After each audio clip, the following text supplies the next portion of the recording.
This esteemed law professor was actually a shameless thief who stole another person's entire life, and his highly acclaimed painter wife was the accomplice who helped him usurp another person's life. 50 years later, the life they stole had produced a granddaughter who had grown up privileged beyond measure. But they never could have imagined that the partner at the top law firm where their granddaughter interviewed that day was a descendant of the person whose identity they had stolen. The story begins with that interview.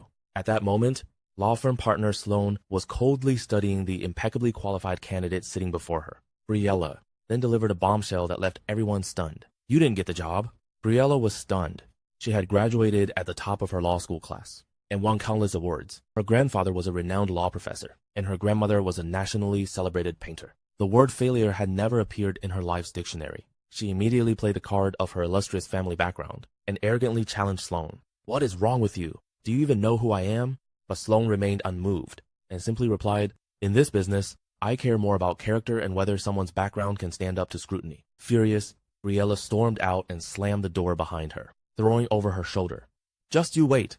One word from my grandfather, and you'll be finished in this industry." And sure enough, the boss came charging in moments later, pointed a finger in Sloan's face, and berated her. He ordered her to put Briella's name on the hiring list immediately, or clear out her desk and leave. "Do you know who her grandfather, Professor Victor Langford, is? Cross him, and our entire firm is finished." But the boss didn't know that Sloan had been waiting for this day. "I've waited far too long." Her grandfather was none other than the sanctimonious Professor Victor. Back then, he stole Sloan's grandmother's name, identity, and college admission letter, along with her entire life. Then he ran off with another woman. He reinvented himself as a highly respected law professor, and that woman took on Sloan's grandmother's name and became a renowned painter. Meanwhile, the real grandmother was trapped in a remote, desolate place, branded as an abandoned woman, and forced to live out her life in humiliation. The sacrifices and suffering endured by 2 generations were what earned Sloan the position she holds today. All she had been waiting for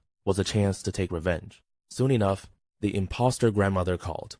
Her every word dripped with condescension. She even insulted Sloan, claiming she had sold her body to get where she was. Then she ordered Sloan to hire her granddaughter immediately. Sloan stared at the woman in the photo, impeccably preserved, with hands that had never known hard labor. She thought of her grandmother's calloused fingers, permanently curled until the day she died. The hatred in her heart surged even higher. "The interview is over. Your granddaughter didn't make the cut." Sloan calmly hung up. Finally, the thief himself, Professor Victor, came to her door. He failed to recognize that the woman standing before him was the granddaughter of someone from his past. He still put on the air of a respected elder, tempting her with promises of career advancement, while using his influence to pressure her. "Give my granddaughter the job and I guarantee you'll rise to the top of the field." Sloan stared at the face that had haunted her nightmares for 30 years. After years of holding it in, she finally confronted him. "Professor, I'm curious, how many people did you have to step over to reach your position today?" Victor's expression changed. He finally realized that the woman standing before him had come with an agenda. He asked darkly, "What exactly do you want? Money or connections?" Sloan slowly rose to her feet. She looked him straight in the eye. Then she said, slowly and firmly, "What I want is justice."